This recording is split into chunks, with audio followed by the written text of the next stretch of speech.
Hello વિદ્યાર્થી મિત્રો, સ્વાગત છે તમારું મારી આ YouTube ચેનલમાં। આજે આપણે આ વિડિયોમાં ભણવાના છીએ ધોરણ 7 વિષય ગણિત, જેમાં પ્રકરણ 4 સાદા સમીકરણ, જેમાં આપણે આ વિડિયોમાં જોઈશું ઉદાહરણ 1। જો તમે મારી ચેનલ નવા હો તો સૌપ્રથમ ચેનલને સબસ્ક્રાઇબ કરી બેલ આઇકનને ઓન કરી દો। જો વિડિયો પર ડાઉન લાગે તો ઉપર સેટિંગમાં જઈને ક્વોલિટી વધારી દો જેથી વિડિયો સ્પષ્ટ જોઈ શકાય। શરૂ કરીશું હવે આપણે આગળ ઉદાહરણ 1। નીચેના વિધાનોને સમીકરણ સ્વરૂપે લખો।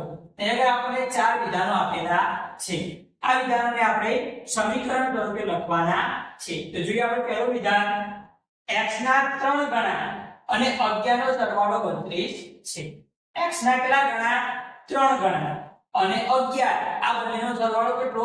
32 છે। તો આનું સમીકરણ બનાવવાનું, પહેલા તો આપણે કીધું x ના 3 ગણા, તો x ના 3 ગણા કેટલા થશે? 3x થશે। x ના 3 ગણા કેટલા થશે? 3x થશે। એટલે x ને 3 વડે ગુણવાનું, ગણા એટલે શું કરવાનું?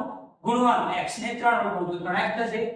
હવે 3x અને 11 નો સરવાળો, 11 નો સરવાળો કેટલો છે? 32। x ના 3 ગણા અને 11, આ બંનેનો સરવાળો કેટલો? 32। તો સરવાળો કરીશું તો x ના 3 ગણા એટલે 3x અને 11, આ બંનેનો સરવાળો કેટલો થશે? 32। તો બરાબર મૂકીને કેટલા લખવાના? 32 લખવાના। આ આપણને પહેલું સમીકરણ મળ્યું। જોઈએ આપણે બીજું, એક સંખ્યાના 6 ગણામાંથી 5 બાદ કરતા 7 મળે। કોઈ સંખ્યા છે, એ સંખ્યાના 6 ગણામાંથી આપણે જો 5 બાદ કરીએ તો આપણને કેટલા મળે? 7 મળે। તો કોઈ સંખ્યા કીધી તો પહેલા તો શું કરવું પડશે? સંખ્યા ધારવી પડશે। શું કરવી પડશે? સંખ્યાને ધારવી પડશે। તો ધારીશું, ધારો કે સંખ્યા x છે। સંખ્યા કઈ છે? x છે। આ સંખ્યાના 6 ગણામાંથી શું કરવાનું? 5 બાદ, તો x ના, બરાબર, શું લખીશું? x ના 6 ગણા, x ના કેટલા ગણા? 6 ગણા, શું થશે? તો 6x થશે। x ના 6 ગણા કેટલા થશે? 6x, એટલે કે x ને 6 વડે ગુણવાનું। હવે x ના 6 ગણામાંથી 5 બાદ કરતા, તો x ના કેટલા ગણા? 6 ગણા, તો 6x, એમાંથી શું કરવાનું? 5 બાદ, 5 બાદ કરીએ તો આપણને કેટલા મળે? 7। તો 6x ઓછા 5 બરાબર 7, આપણને આવું સમીકરણ મળ્યું। ત્યારબાદ જોઈશું આપણે ત્રીજા નંબરનું, m નો ચોથો ભાગ અને 7 નો તફાવત 3 મળે। m નો ચોથો ભાગ એટલે શું કરીશું? m ને 4 વડે ભાગી, m નો ચોથો ભાગ એટલે, અને 7 નો તફાવત એટલે શું કરવાનું? બાદબાકી, કેટલો મળે? 3। તો જોઈએ, m નો ચોથો ભાગ, m નો ચોથો ભાગ કેટલો થશે? m ભાગ્યા 4। m નો ચોથો ભાગ એટલે શું થશે? m ભાગ્યા 4। હવે m નો ચોથો ભાગ એટલે 7 નો તફાવત, એટલે કે બંનેની બાદબાકી કરવાની।